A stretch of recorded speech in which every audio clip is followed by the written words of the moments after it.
Right now. Right now? Yeah. Oh. All right, guys, so if you order a heavy hitter setup from us, you got two options on mounting. One's gonna be our triple tree. This information does not apply to triple trees.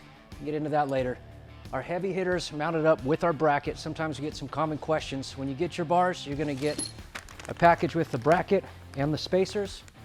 You are also going to get a package with your hardware. We do get some questions on these guys, how they go together. I'm gonna answer some of those for you right now. Guys, when you get your parts, you wanna make sure you get everything. This comes with a bracket, spacers, hardware. These spacers are very important. If for some reason you end up without these, go ahead and stop right now, give us a call, we'll get them out to your butt. You can take your spacers, which we have machined specifically to fit into your bracket for a nice locked fit. You're gonna feed your bolt from the bottom through your triple tree and up.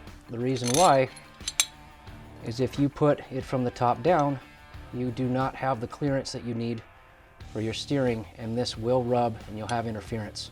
You wanna make sure you feed the bolt from the bottom up. On the other side, we've got a keeper for your nylon lock nut recessed right in here. So it'll top down, tighten down. You don't have to hold this, makes it easy for the install. Obviously these buckets are for your bars. Hopefully that clears up some questions that we're getting pretty common from you guys. Look forward to hearing from you. As always, guys, we're here to help you. If you have any questions, feel free to reach out to us. We're putting these things online daily. Check us out at luckydaves.com, and we'll be seeing you soon.